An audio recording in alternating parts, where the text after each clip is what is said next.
মুহতারাম হাজিরিন, গতকালকে আমরা আলোচনা করছিলাম ঈমানের পর সবচেয়ে গুরুত্বপূর্ণ নেক আমল হলো আল্লাহর ইবাদত। আল্লাহর ইবাদত। আর ইবাদতের মধ্যে সবচেয়ে গুরুত্বপূর্ণ ইবাদত হইল সালাত এবং নামাজ। ইবাদতের মধ্যে সবচেয়ে গুরুত্বপূর্ণ এবং সবচেয়ে পূর্ণাঙ্গ ইবাদত হইল সালাত, নামাজ। ইবাদত তো বিভিন্ন ধরনের আছে, তো ইবাদতগুলোর মধ্যে সবচেয়ে গুরুত্বপূর্ণ এবং সবচেয়ে ফজিলতপূর্ণ, সবচেয়ে পূর্ণাঙ্গ ইবাদত হলো সালাত, নামাজ। এই সালাত নামাজের মৌলিক উপাদান তিনটা। খুব ভালো করে শুনবেন। সালাত, নামাজ, এই যে আমরা নামাজ পড়ি, আল্লাহ ইবাদত করি,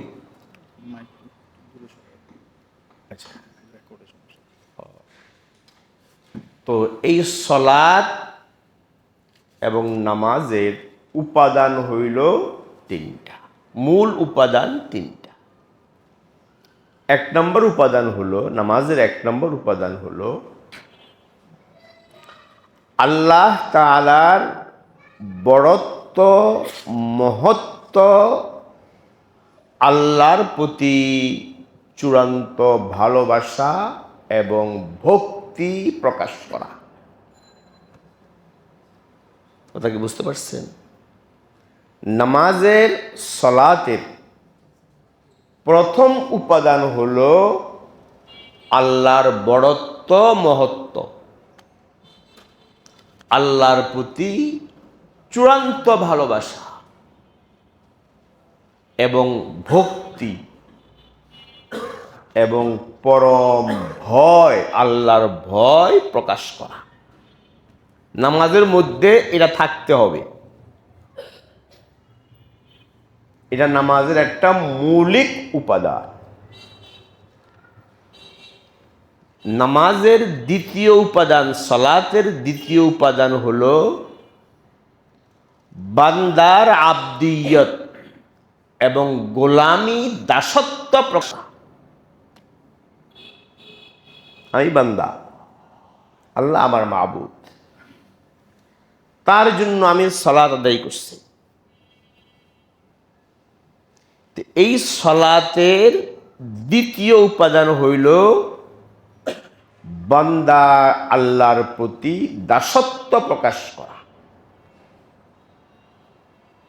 বান্দার, আমি বান্দা, আমি বান্দার ছোটতা,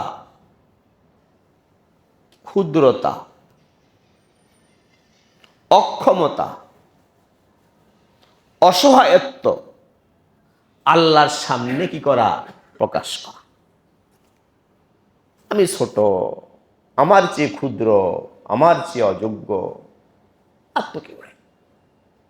আমি আমার মহান আল্লাহর সামনে আমার ছোটতা, আমার ক্ষুদ্রতা, আমার অসহায়ত্ব, আমার দুর্বলতা প্রকাশ করছি।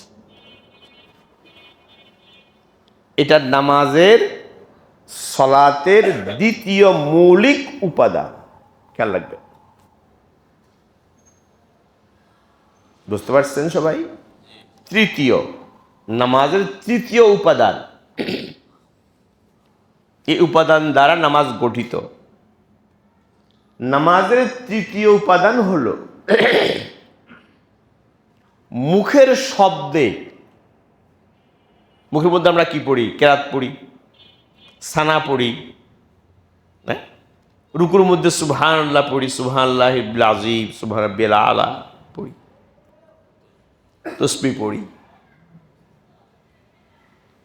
মুখের ভাষা এবং আমার গোটা অঙ্গ প্রত্যঙ্গর দ্বারা, মুখের ভাষা এবং অঙ্গ প্রত্যঙ্গর দ্বারা আল্লাহর প্রতি আমার আনুগত্য, আমার কি আনুগত্য এবং আমার ক্ষুদ্রতা অসহায়ত্ব প্রকাশ করা। আমার এই যে দাঁড়াইলাম, এই দাঁড়ানোর ভঙ্গিটাই কি প্রকাশ করা? আমার ক্ষুদ্রতা প্রকাশ করা নাকি? এই যে রুকুতে গেলাম, এটা কি? আমি আমার ছোটতা কি করলাম? প্রকাশ করলাম। এই যে সেজদায় লুটিয়ে পড়লাম, তো আমি আমার এই অঙ্গ, সব মানুষের সবচেয়ে মর্যাদাপূর্ণ অঙ্গ কোনটা? এই অঙ্গটা আল্লাহর বড়ত্ব মহত্বের সামনে সমর্পণ করলাম। তাহলে আমি কি করলাম? মুখে কি বললাম? আলহামদুলিল্লাহি রাব্বিল আলামিন বললাম না? আর রহমানির রহিম বললাম। সুবহান রাব্বিয়াল আ'লা, সুবহান রাব্বিয়াল আযীম বললাম না? এই মুখের ভাষায় আমি আমার অসহায়ত্ব, অক্ষমতা, গোলামি প্রকাশ করছি, করছি না? এবং আমার পুরা অঙ্গ দিয়া, আমার হাত, আমার কপাল, ঠিক আছে, সব কিছু দিয়ে আমি কি প্রকাশ করলাম? এই তিনটা উপাদান নামাজের মধ্যে থাকতে হবে। কয়টা উপাদান? খেয়াল থাকবে কথাটা। আবার বলছি, নামাজের, সলাতের যে হাকিকত, তাৎপর্য, এই সালাতের হাকিকত তাৎপর্যের মূল উপাদান তিনটা। একটা হলো আল্লাহর বড়ত্ব, মহত্ব এবং আল্লাহর প্রতি পরম ভালোবাসা এবং ভক্তি, এবং চূড়ান্ত ভয় প্রকাশ করা। এটা নামাজের মধ্যে হইতে হবে এবং এটা হয়। এই যাই বললাম আল্লাহু আকবার, বললাম না? নামাজ শুরু করলাম কি দিয়া? তাকবীর তাহরিমা দিয়া। আল্লাহু আকবার, কি প্রকাশ করলাম? আল্লাহ আপনি বড় না?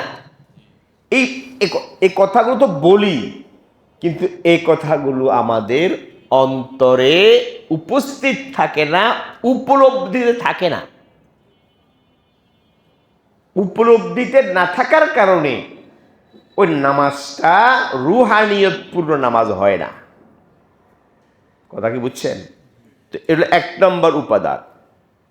দ্বিতীয় উপাদান বলছি, নামাজের মধ্যে বান্দার, মুসল্লি বান্দার অক্ষমতা, অসহায়ত্ব, ক্ষুদ্রতা, আমি ক্ষুদ্রাতি ক্ষুদ্র, আমি আল্লাহর একজন গোলাম, তার একজন দাস, দাস অনুদাস।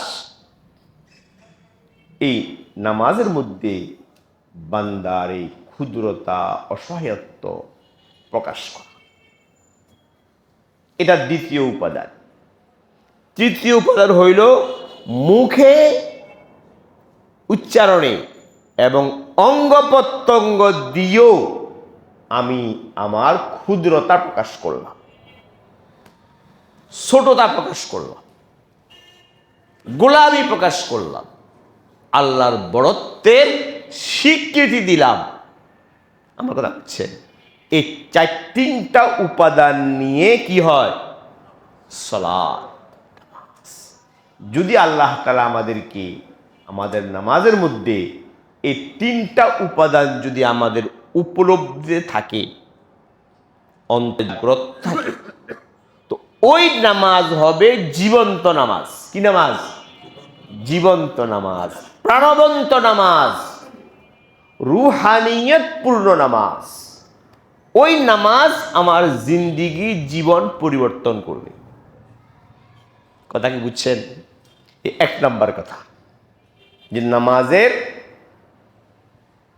হাকিকত তিনটা উপাদান দ্বারা গঠিত। সবাই বুঝতে পারছেন? দ্বিতীয়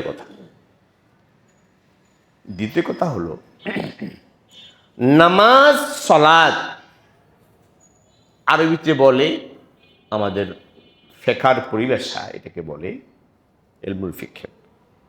নামাজটা হলো ইবাদতে মাকসুদা। আরবি শিখবেন কি? ইবাদতে মাকসুদা, অর্থাৎ বাংলায় উদ্দিষ্ট ইবাদত। কি ইবাদত? আচ্ছা, নামাজটা আগে আমরা ওযু করছি না? ওযু করছি, ওযু করা ফরজ। এই ওযু করাটাও একটা ইবাদত,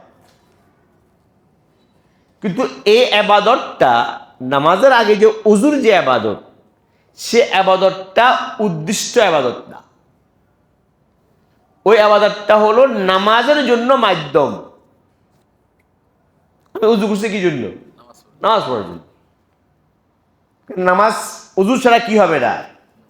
নামাজ হবে না। তাহলে উদ্দিষ্ট ইবাদত কোনটা? নামাজ। ওযুটা হলো নামাজের জন্য মাধ্যম এবং ওয়াসাইল। কথা কি বুঝছেন? তো এই যে সালাত, এই সালাতটা হলো উদ্দিষ্ট ইবাদত। এটাই ইবাদত, এটাই পূর্ণাঙ্গ ইবাদত, পরিপূর্ণ ইবাদত।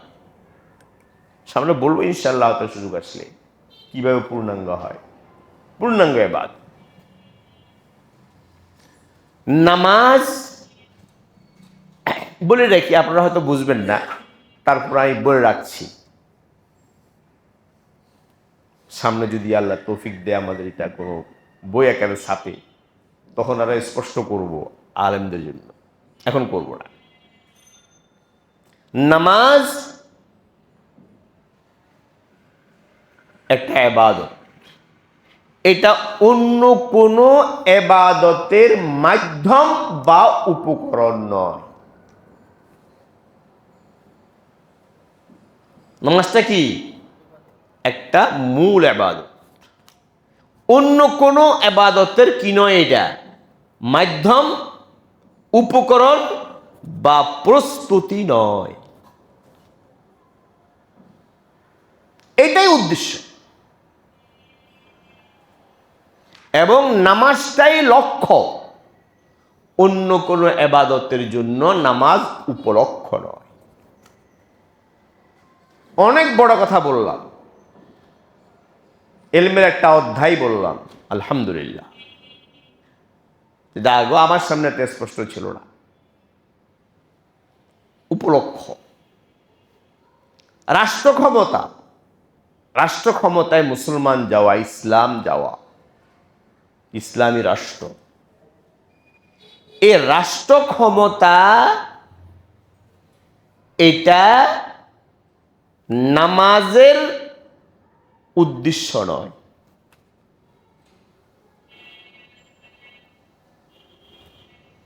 নামাজটা হলো উদ্দেশ্য, বুঝছেন? নামাজটা কি? উদ্দেশ্য।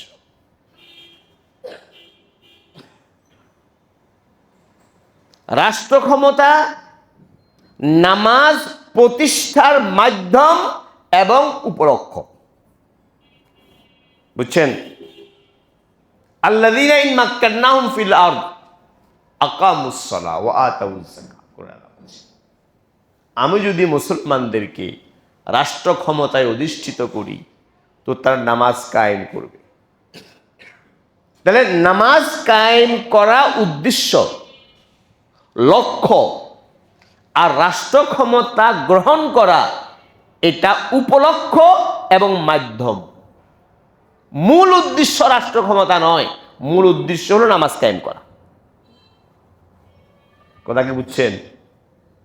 যতটুকু বুঝছেন। এবং নামাজটা রাষ্ট্র ক্ষমতা লাভ করার জন্য প্রস্তুতি বা ট্রেনিং কোর্স নয়। আমি দৈনিক 5 বার ট্রেনিং দিচ্ছি, নামাজ পড়ছি মানে কি ট্রেনিং দিচ্ছি। কেন ট্রেনিং দিচ্ছেন? বলে সামনে ক্ষমতা যেতে হবে, রাষ্ট্র ক্ষমতা যেতে হবে। তো রাষ্ট্র ক্ষমতার জন্য দৈনিক 5 বারের ট্রেনিং, রাষ্ট্র ক্ষমতার জন্য নামাজ মাধ্যম উপকরণ, এ কথা বলা এটা ইসলামের চরম বিকৃতি। কোরআন সুন্নাহর খেলাফ, ইসলামের ফাহমে মুতাওয়ারাস, আমলে মুতাওয়ারাসের পরিপন্থী। কোন ওলামায়ে কেরামের সামনে বলতে হবে ইসলামের পরিপন্থী, কোরআন সুন্নাহর পরিপন্থী কথা। এটা নতুন কথা, যা 1400 বছরের উম্মতের কেউ বলে নাই। এবং ইসলামের ফাহমে মুতাওয়ারাস মানে যোগ পরম্পরায় চলে আসা কোরআন সুন্নাহর যে বুঝ সমঝ, এবং যোগ পরম্পরায় সাহাবীর যুগ থেকে এই পর্যন্ত চলে আসা উম্মার যে কর্মপন্থা, এই কর্মপন্থার বিরোধী কথা এটা, যে নামাজ হলো ট্রেনিং কোর্স মাধ্যম আর ক্ষমতা হলো উদ্দেশ্য লক্ষ্য। এই কথাটা সম্পূর্ণ কোরআন সুন্নাহর বিরোধী কথা। ইসলাম যেটা বলে নামাজ উদ্দেশ্য, নামাজ লক্ষ্য, আর রাষ্ট্র ক্ষমতা এই নামাজ কায়েম করা, নামাজ যে লক্ষ্য উদ্দেশ্য, এই লক্ষ্য উদ্দেশ্য কায়েম করার জন্য রাষ্ট্র ক্ষমতা হলো উপলক্ষ্য। আমার বুঝছেন কথাটা?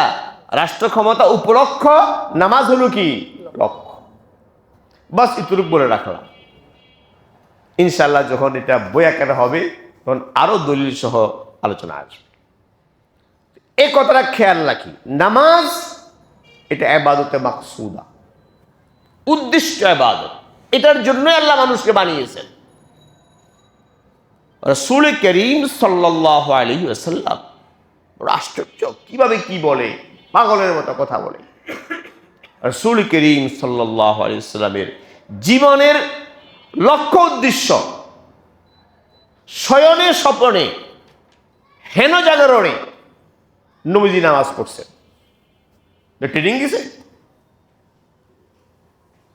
এত দীর্ঘ নামাজ পড়ছেন রাসূল সাল্লাল্লাহু আলাইহি ওয়াসাল্লাম।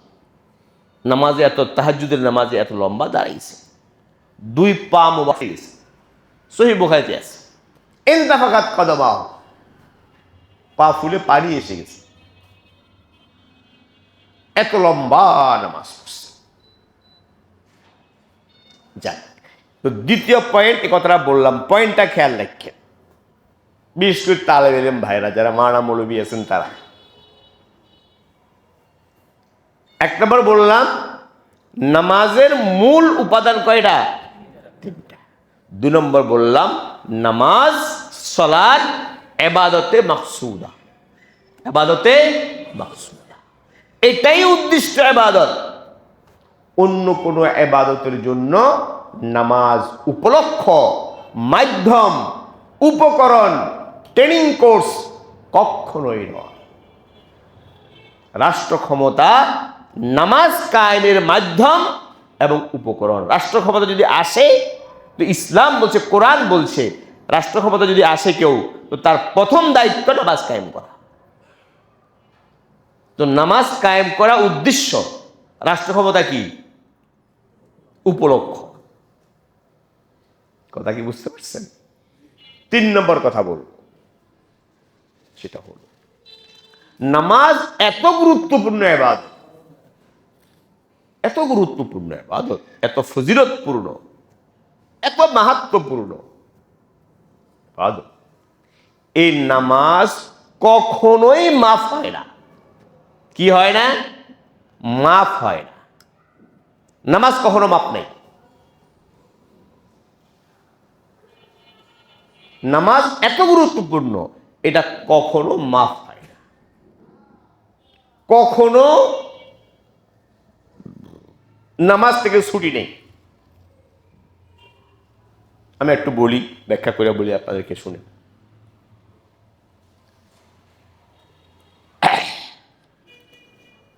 মনে করেন যাকাত, তো যাকাত তো ফরজ, কিন্তু যাকাত তো সবার উপরে ফরজ না। ফরজ যার সামর্থ্য আছে, নির্দিষ্ট পরিমাণ নেশাব অর্থের মালিক, তার উপর কি ফরজ? যাকাত। তাও বছরে কয়বার? একবার। সবার উপর ফরজ না, সামর্থ্যবানের উপর ফরজ, বছরে কয়বার? একবার। আচ্ছা আসেন, হজ। হজ ফরজ কার উপরে? সামর্থ্যবান ব্যক্তির উপর, যার হজ করার সামর্থ্য আছে। বাড়ি থেকে মক্কায় মুকাররমা পর্যন্ত আসা যাওয়া এর খরচ আছে, সেখানে থাকা খাওয়ার খরচ আছে, বাসাতে বিবির খরচ দিয়ে যাওয়ার মতো সামর্থ্য আছে, তার উপরে কি ফরজ? হজ ফরজ। জিন্দেগিতে কয়বার? একবার। কয়বার? একবার। তো সামর্থ্যবান ব্যক্তির উপর ফরজ হজ, জিন্দেগিতে একবার। যাকাত বছরে কয়বার ফরজ? একবার। সামর্থ্যবান ব্যক্তির উপরে ফরজ।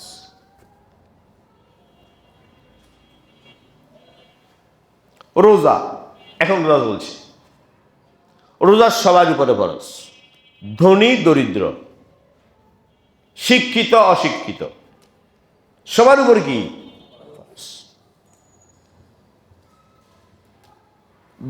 বাড়িতে থাকা অবস্থায় ফরজ, সফরেও কি ফরজ।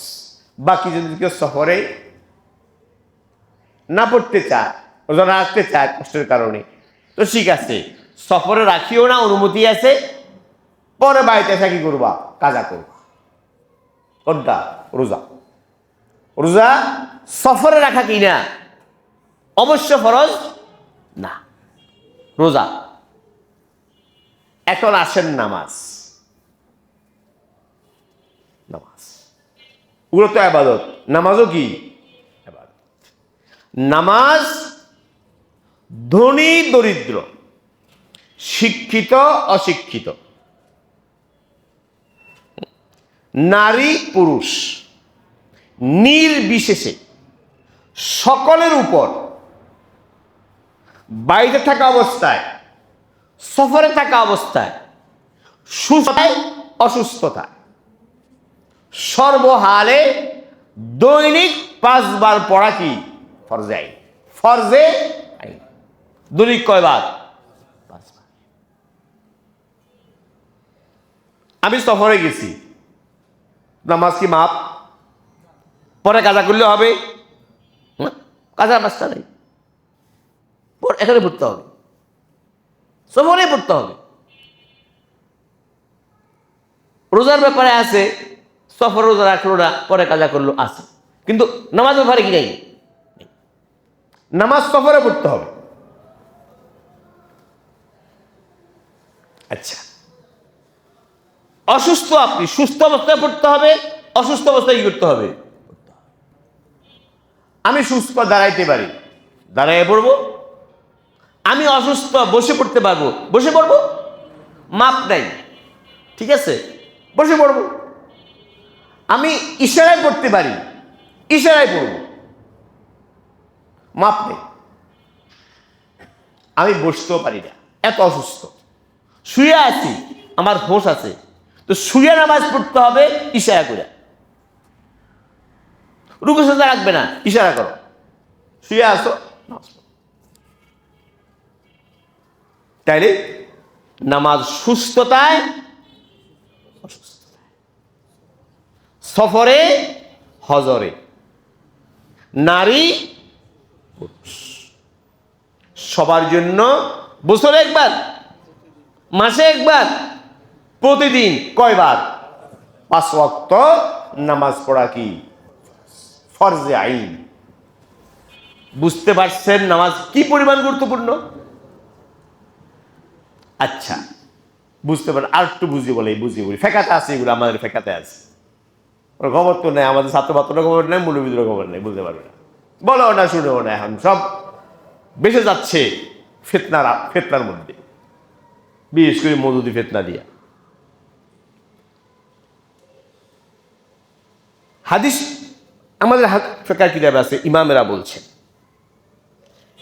একজন ব্যক্তি, দেখেন নামাজের গুরুত্ব কত। আপনি সমুদ্রে পড়ছেন, আল্লাহ রাখো আমি সমুদ্রে পড়ছি, সমুদ্রে এমন অসহায় অবস্থা আমি উঠানামা করতেছি, ঢেউয়ের তালে উঠানামা করতেছি, আজান হয়েছে আল্লাহু আকবার আল্লাহু আকবার, আমি বুঝতে পারছি আজানের সময় হয়েছে, নামাজের সময় হয়েছে, আমার হোশ আছে, আমি আছি কিন্তু সমুদ্রে উঠানামা করতেছি আর ভাসতেছি, কিন্তু আমার হোশ আছে। এখন জোহরের সময় হয়েছে, এটাই বুঝতে পারছি। ইসলামের বিধান ওই অবস্থায় আল্লাহু আকবার বলে নামাজ পড়ো, রুকু লাগবে না, সেজদা লাগবে না, কিচ্ছু লাগবে না। আল্লাহর গোলামি, আল্লাহর দাসত্ব, আল্লাহর বড়াই স্বীকার করা, আল্লাহর সামনে ছোটতা প্রকাশ করা, বস করো, উঠো নামো, নামাজ পড়ো, ফরজ। এটা কি ট্রেনিং কোর্স? কোন পাগলে বলে এটা ট্রেনিং কোর্স? এসব মানুষ ট্রেনিং দেয়? ওই বেটারে আল্লাহ মাফ করুক, কোন পাগলে পাইছে তারে হেই কইছে এটা ট্রেনিং কোর্স। কথা বুঝছেন? ধরতে পারছেন মাস্টারটা কত গুরুত্ব নামাজটা? আরো বলি নামাজ কত গুরুত্বপূর্ণ। একজন গর্ভবতী মা প্রসব বেদনায় কাতরাচ্ছে, কত কষ্ট, মার কত কষ্ট। এই অবস্থা তার হোশ আছে, সে হোশ ঠিক আছে, বেহোশ না। আজান হচ্ছে আল্লাহু আকবার আল্লাহ। এই মার উপর এই অবস্থায় যেভাবে পারে, শুয়ে পারে, বসে পারে, ওই অবস্থায় নামাজ আদায় করা ফরজ আইন, কাজা করা হারাম কবিরা গুনাহ।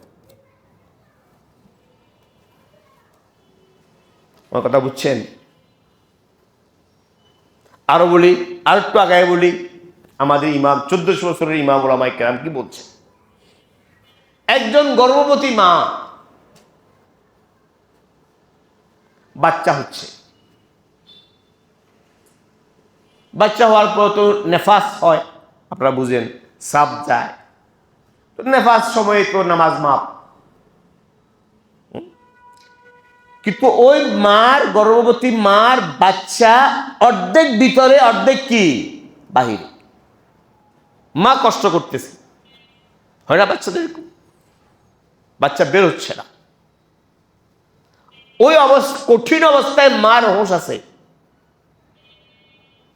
মা সেন্সলেস না, হোশ আছে মা। ওই মাকে ওই অবস্থায় পারলে ওযু করবে, না হয় তায়াম্মুম করবে। ওই মা শোয়া অবস্থায় আল্লাহু আকবার নামাজ দেখো, রুকু সেজদা রাখবে না, বাস ইশারা করে নামাজ পড়বে, এটা ফরজে আইন। ওই নামাজ কাজা করা জায়েজ। হ্যাঁ, বাচ্চা হয়ে গেছে, সাপ যাচ্ছে, এখন এখন মার জন্য নামাজ কি মা। বুঝতে পারছেন? ইসলামে নামাজ এমন গুরুত্বপূর্ণ ফরজ। কোন পাগলে বলে এই নামাজ হইল প্রস্তুতি বড় ইবাদতের জন্য? বড় ইবাদত কোনটা? রাষ্ট্র ক্ষমতায় যাওয়া বড় ইবাদত, আর নামাজ ছোট ইবাদত। তো ছোট ইবাদত কেন? 5 ওয়াক্ত ট্রেনিং করি বড় ইবাদত পালন করার জন্য। একথা বলছে আমাদের বাংলাদেশের সবচেয়ে বড় ইসলামী দল, শব্দের সাথে ইসলাম আছে, ইসলাম বলতে কিচ্ছু নেই। ওরা বলে ওদের যারা জনক, ওই দলের জনক যিনি, ওই জনকের বক্তব্য এটা। মূল ইবাদত নামাজ। কি নামাজ? রাষ্ট্র ক্ষমতা নামাজ কায়েম করার জন্য। কি করার জন্য? আল্লাযীনা ইন মাক্কান্নাহুম ফিল আরদ আকামুস সালাহ, যাকে লম্বা আলোচনা, আয়াতের ব্যাখ্যা সেটা ভিন্ন। তো নামাজ এতখানি গুরুত্বপূর্ণ কথা বলছি। 3 নম্বর পয়েন্ট কথাটা আমার বলা, সেটা হলো নামাজ ইবাদতে মাকসুদা। ইবাদতে মাকসুদা। কয়টা কথা বললাম আজকে? 3টা। একটা কথা বললাম নামাজের মূল উপাদান কয়টা? 3টা। দ্বিতীয় কথা বললাম কি? হ্যাঁ, ইবাদতে মাকসুদা। মাশাআল্লাহ, নামাজ ইবাদতের মাকসুদা। তৃতীয় কথা বললাম এটা। এরপরে কথা বলবো নামাজের গুরুত্ব এত, নামাজ দ্বীন ইসলামের খুঁটি। বুনিয়াল ইসলাম আলা খামস, প্রসিদ্ধ হাদিস আছে। ইসলামের ভিত্তি স্থাপিত 5টা বিষয়, 5টা খুঁটির উপর। 1 নম্বর খুঁটি ঈমান, 2 নম্বর স্তম্ভ খুঁটি কি? নামাজ। নামাজ দ্বীন ইসলামের কি? খুঁটি এবং কি? স্তম্ভ। খুঁটি এবং স্তম্ভ। যদি খুঁটি না থাকে, ঘর হবে? বিল্ডিং হবে? হবে না। ছাদ উঠবে? উঠবে না। তো নামাজকে বলা হয়েছে ইসলামের কি? খুঁটি। এটা হাদিস শরীফে বলা হয়েছে। ঈমান এবং কুফর, ঈমান এবং কুফর এর মাঝখানে পার্থক্যকারী হলো নামাজ। আমি নামাজ পড়ি, আলহামদুলিল্লাহ আমি মুসলিম। আমি নামাজ পড়ি না, আল্লাহ না করুন, ইচ্ছাকৃতভাবে নামাজ ছাড়ি, এটা কুফুরির কাজ। আমি কাফেরের মতো কাজ করি, এটা কুফুরি। নামাজ তরক করা, ছেড়ে দেওয়া জেনে শুনে ইচ্ছাকৃতভাবে, এটা মানুষকে কুফুরের সাথে মিলিত করে। কার সাথে মিলাই যায়? কুফুরের সাথে মিলাই। এত গুরুত্বপূর্ণ নামাজ। এই জন্য 5 ওয়াক্ত নামাজ ইনশাআল্লাহ আমরা যথা নিয়মে কি করবো? ইনশাআল্লাহ। এবং নামাজ কখনো সাকেত হয় না। ওই যে বললাম, কি হয় না? সাকেত হয় না, কখনো মাপ হয় না। এত গুরুত্বপূর্ণ। দেখালাম না, মাপ হয় না, কখনো নামাজ মাপ হয় না।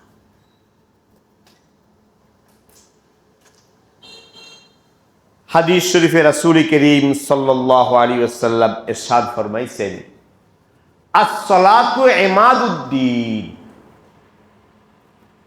মান তারাকাহা হাদামাদ্দিন। নামাজ হলো ইসলামের বুনিয়াদ।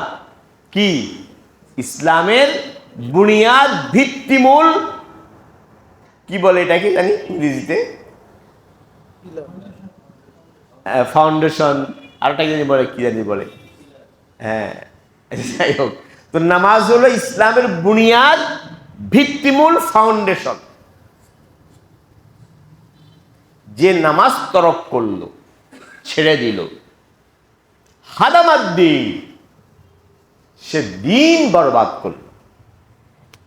কি বরবাদ করলো? দিন বরবাদ।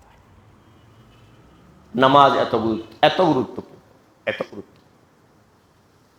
রাসূল করিম সাল্লাল্লাহু আলাইহি ওয়াসাল্লাম অন্য এক হাদিসে বলছেন, এটা প্রসিদ্ধ হাদিস, আমাদের বাচ্চারাও পারে মাশাআল্লাহ, ইন্না আউওয়ালা মা ইউহাসাবু বিল আব্দুল মুসলিম ইয়াউমাল কিয়ামা আস-সালাহ।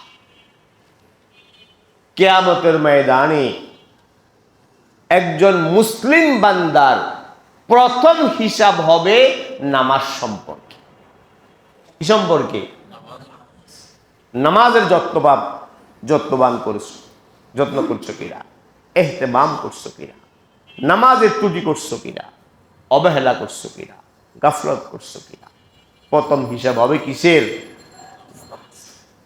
সালাত। এই জন্য নামাজের খুব বেশি বেশি এহতেমাম করি,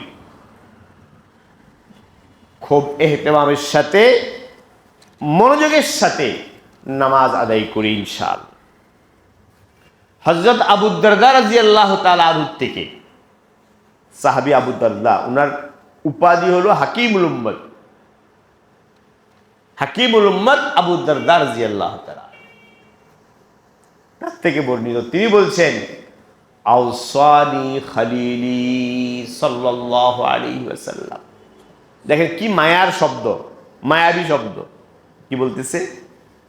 আমার প্রিয়তম, আমার বন্ধু, আমার অন্তরের বন্ধু, অন্তরঙ্গ বন্ধু মুহাম্মদ সাল্লাল্লাহু আলাইহি ওয়াসাল্লাম আমাকে বিশেষ উপদেশ দিয়েছেন।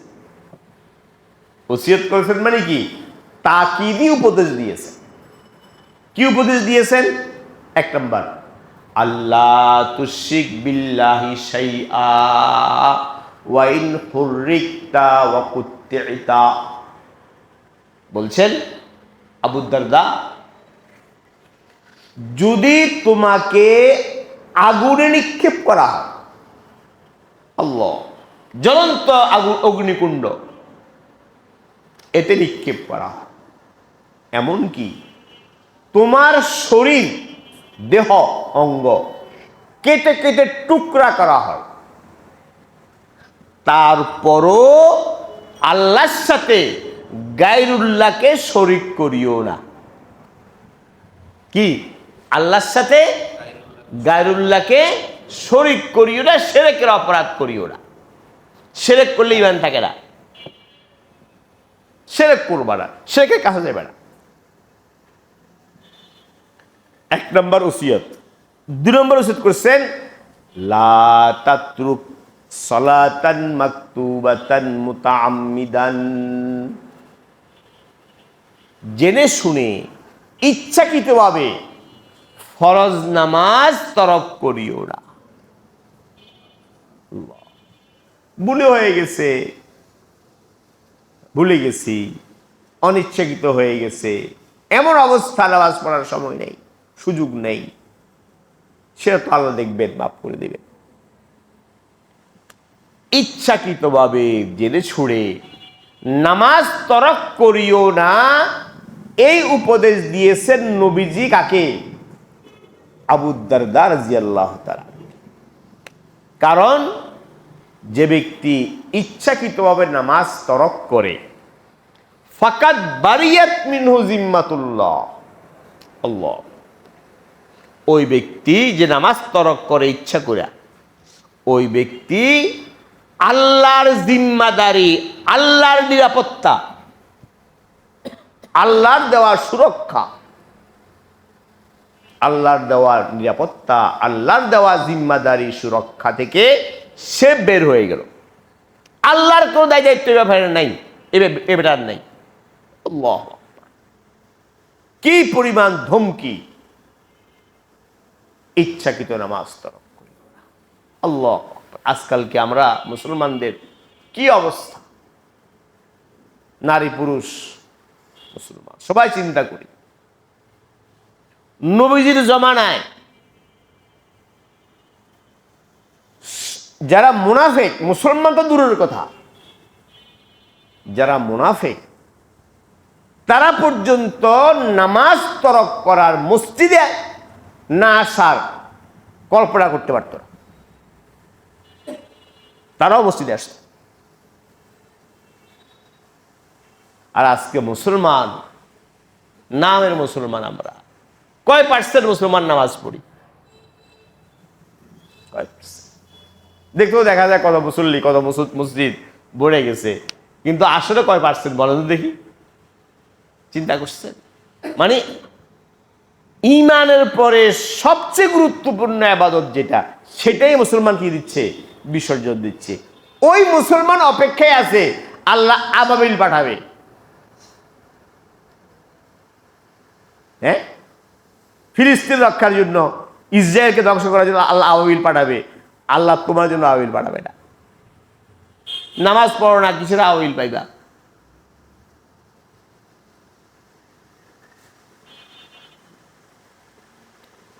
নামাজ এত গুরুত্বপূর্ণ নবীজি বলছেন। এরপরে নবীজি উনাকে বলছেন ওয়ালা তাশরাবিল খামরা, মদ পান করবা না। মদ্যপান, মাদক, নেশাজাতীয় দ্রব্য এসব পান করবা না। লিআন্নাহা মিফতাহু কুল্লি শার, মদ, মাদক, নেশাজাত দ্রব্য সব অনিষ্টের মূল। সব অনিষ্টের কি? নেশার কারণে, এটা তো এখন সবাই বলে, ইসলাম বলছে 1400 বছর আগে, এখন আপনাকে ডাক্তাররাও বলে, তারপরও খায়। নেশার কারণে, নেশা জাতীয় জিনিসের কারণে দেহ স্বাস্থ্য, দৈহিক ক্ষতি তা তো হইতই হয়ই, এবং রুহানি ক্ষতি। দেহ এবং রুহ দুটাই বরবাদ হয়ে যায়। কিসের কারণে?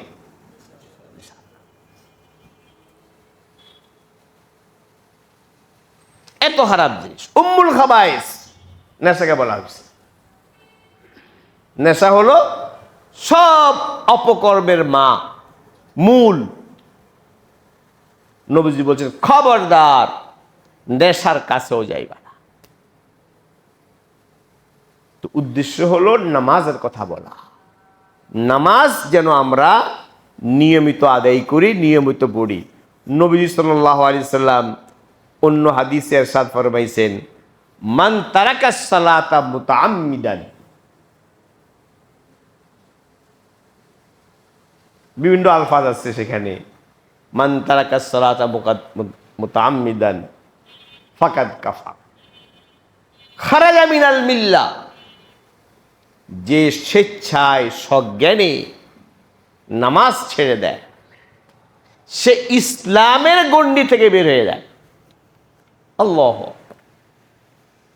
ইসলামের গণ্ডি থেকে কি হয়ে যায়? যেন বের হয়ে গেল, ইসলামের গণ্ডি থেকে বের হয়ে গেল। কোন রকম জোর কইরা তারা রাখলাম, ওইটা আর এক কথা, ফেকার মাসলা, সেটার দিকে না যাই। কিন্তু যে নামাজ তরক করলো, নবীজি বলছে সেই ইসলামের গণ্ডি থেকে বের। দেখেন এখন আমার সবাই তো মুসলমান, আমি মুসলমান, আমার পরিবারের কয় সদস্য নামাজ পড়ে? আমি মুরব্বী পরিবারের, কিন্তু আমার পরিবারের কজনে নামাজ পড়ে? এই জন্য সবাই হিম্মত করি ইনশাআল্লাহ 5 ওয়াক্ত ফরজ নামাজ আমি নিজে, আমার পরিবারের প্রত্যেক সদস্য, নারী পুরুষ, ইনশাআল্লাহ জামাতের সাথে আদায় করবো ইনশাআল্লাহ। সবাই বলেন। নবীজি একটা হাদিস, এটা প্রসিদ্ধ হাদিস, আমরা জানি। নবীজি ইরশাদ ফরমাইছেন আর আইতুম, তোমরা বলো, আখবিরুনি, তোমরা আমাকে বলো, যদি তোমাদের কারো বাড়ির দরজায় কোনো ছোট নদী থাকে, খাল থাকে, নদী থাকে, আর সেই নদীতে তুমি দৈনিক 5 বার গোসল করো, তো তোমার শরীরে কি কোনো ময়লা থাকবে? রাসূল করিম সাল্লাল্লাহু আলাইহি ওয়াসাল্লাম বলছেন যে ব্যক্তি 5 ওয়াক্ত নামাজ ইহতিমামের সাথে পড়ে, সামনে বলবো ইনশাআল্লাহ নামাজ কিভাবে নামাজ হয়, ইহতিমামের সাথে পড়ে, ওই ব্যক্তিও এরকম গুনাহ থেকে পাক সাফ হয়ে যায়।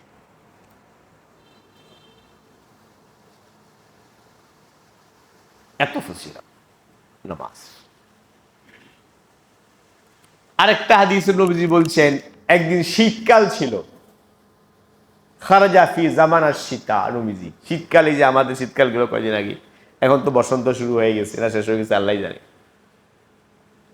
শীতকালে কি হয়? শীতকালে পরিবেশ থাকে রুক্ষ, আবহাওয়া কি শুষ্ক, গাছের পাতাগুলো ঝরে, গাছ হয়ে যায় সজীব গাছ, সবুজ শ্যামল গাছ, মরা মরা, মানে মরা মরা হয়ে যায় না, ঠুন্ডা হয়ে যায়, ঠুন্ডা কয় বাংলা, ঠুন্ডা গাছ ঠুন্ডা হয়ে যায়, হয় না, সি থাকে না। তো নবীজি একদিন শীতকালে বের হইছেন, যা দেখলেন কি গাছের পাতা ঝরছে, সাথে আবু যর রাদিয়াল্লাহু তাআলা। নবীজি গাছটা ধরে ঝাঁকা দিচ্ছে। তো ঝাঁকা দিলে ঝরঝর করে কিভাবে শুরু হইল, পাতা এমনি তো পড়বে। নবীজি যখন নাড়া দিয়েছেন আরো পড়া শুরু করলো। নবীজি বললেন, আবু যর দেখলা তো কি পড়লো? বলে, ইয়া রাসূলুল্লাহ, শীতকাল তো গাছের কি হয়েছে, পাতা ঝরছে। নবীজি বলছেন, মুমিন বান্দা যখন 5 ওয়াক্ত নামাজ পড়ে ইহতিমামের সাথে, তো শীতে যেমন পাতা ঝরে, নামাজ পড়লে আল্লাহ তার গুনাহগুলো এরকম কি হয়ে যায়, ঝরে যায়। গুনাহগুলো কি হয়ে যায়, সগীরা গুনাহগুলো এরকম ঝরে যায়। নামাজের এত ফজিলত। নামাজ জীবন পরিবর্তন করে। ইনশাআল্লাহ আগামীকাল বলবো কিভাবে জীবন পরিবর্তন হয়, নামাজের প্রভাব কি জীবনে, সমাজে নামাজের প্রভাব কি, আগামীকাল বলবো ইনশাআল্লাহ। আরেকটা হাদিসে নবীজি বলছেন, রাসূল করিম সাল্লাল্লাহু আলাইহি ওয়াসাল্লাম বলছেন, আব্দুল্লাহ ইবনে মাসউদ রাদিয়াল্লাহু তাআলা বলছেন নবীজিকে, ইয়া রাসূলুল্লাহ, আইয়ুল আমালি আহাব্বু ইলাল্লাহ, আল্লাহর কাছে প্রিয় আমল কোনটা, সবচেয়ে প্রিয় আমল কোনটা? নবীজি বললেন, আস-সালাতু লিওয়াক্তিহা, সময় মতো ইহতিমামের সাথে 5 ওয়াক্ত নামাজ আদায় করা, এটা আল্লাহর কাছে সবচেয়ে কি আমল, প্রিয়। আবু হযরত ইবনে মাসউদ বললেন, সুম্মা আইয়ুন, ইয়া রাসূলুল্লাহ, এরপরে প্রিয় আমল কোনটা? নবীজি বললেন, বিররুল ওয়ালিদাইন, পিতা মাতার সাথে সদাচরণ করা। আল্লাহর হকের পরে কার হক? পিতা মাতা। নামাজ কার হক? আল্লাহ। আল্লাহর হকের পরে পিতা মাতার হক, পীরের হক না, ওস্তাদের হক না, ওস্তাদের হক আছে কিন্তু পিতা মাতার হক আগে। নবীজি বলছেন, ইয়া রাসূলুল্লাহ, নামাজের পরে কার হক বেশি? নবীজি বলছেন, বিররুল ওয়ালিদাইন, পিতা মাতার সদাচরণ করা, তাদের হক আদায় করা, তাদেরকে খুশি রাখা, তাদের সাথে সদাচরণ করা। এরপরে বলছেন, সুম্মা আইয়ুন, হুজুর এরপরে উত্তম আমল কোনটা? আল্লাহর হক আদায় করলাম, নামাজ। বান্দা আমার সবচেয়ে কাছের, আবার আব্বা আম্মা, তার হক আদায় করলাম। এরপরে কোন আমলটা উত্তম? রাসূল করিম সাল্লাল্লাহু আলাইহি ওয়াসাল্লাম বললেন, আল জিহাদু ফি সাবিলিল্লাহ, আল্লাহর রাস্তায় আল্লাহর দ্বীনকে বিজয়ী করার জন্য, আল্লাহর কালেমাকে বুলন্দ করার জন্য, আল্লাহর রাস্তায় কাফের মুশরিকের বিরুদ্ধে সশস্ত্র সংগ্রাম করা, জিহাদ করা, এটা হলো তারপরের নেক আমল।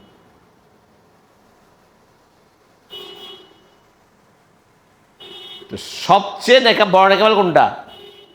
নামাজ। কোনটা? কোন কথা বলছেন নবীজি? নামাজ আগে। তো আল্লাহ তাআলা আমাদের সকলকে ঈমানের পরে সবচেয়ে উত্তম ইবাদত, ফজিলতপূর্ণ ইবাদত, গুরুত্বপূর্ণ ইবাদত নামাজ, এই নামাজ যত্ন সহকারে ইহতিমামের সাথে আদায় করার তৌফিক দান। আমিন। ওয়া আখির দাওয়ানা আনিল হামদুলিল্লাহি রাব্বিল আলামিন।